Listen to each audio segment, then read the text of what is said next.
विरारमध्ये कौटुंबिक वादातून एका इसमानं आपल्या सासूची हत्या केल्याचा प्रकार समोर आला आहे। बुधवारी दुपारी 1च्या सुमारास ही घटना घडली। विशेष म्हणजे हत्या करून पळून जाण्याच्या तयारीत असलेल्या आरोपीच्या मुलांनी त्याला घरात कोंडून ठेवल्यानं तो पकडला गेला। विरार पूर्वेच्या साईनाथ नगर परिसरात मागील 3 महिन्यापासून प्रशांत खैरे आपली पत्नी कल्पना खैरे, 2 मुलं व सासू यांच्यासोबत भाड्याच्या घरात राहत होता। प्रशांत याला दारूचं व्यसन होतं। दारू पिऊन ती आपले पत्नी सासू लक्ष्मी खांबे यांना शिवीगाळ करून वारंवार त्रास देत होता। बुधवारी दुपारी प्रशांत मद्यपान करून घरी आला होता। त्यावेळी त्याची पत्नी कामासाठी मुंबईला गेली होती। प्रशांतचा सासू लक्ष्मीबरोबर वाद झाला आणि याच वादातून प्रशांत खैरे याने सासूचे हातपाय बांधून मानेवर व पोटावर धारदार शस्त्राने वार करून तिची निर्घृण हत्या केली।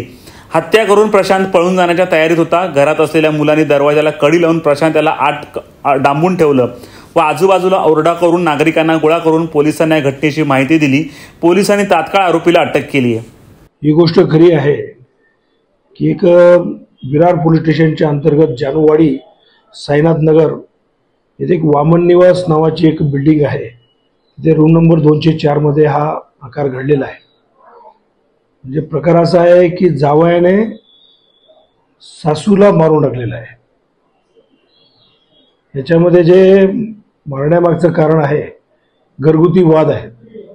म्हणजे हा जो आरोपी आहे, आरोपीचं आणि त्याच्या पत्नीचं जे घरगुती प्रॉब्लेम आहेत, भांडणं होतात, म्हणून बायको त्याला वैतागली आणि तिने त्याला सोडून आई आणि 2 लहान मुलांसोबत ती बाजूला राहत होती या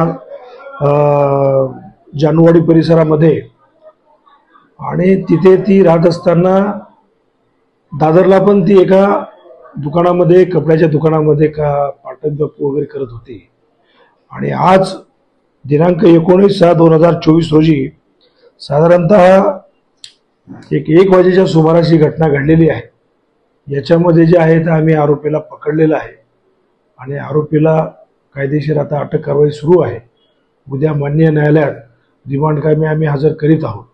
आरोपी विरुद्ध जास्तीत जास्त पुरावे गोळा करून त्याला कठोरात कठोर कशी शिक्षा होईल या दृष्टीने विरार पोलीस स्टेशन प्रयत्नशील आहे।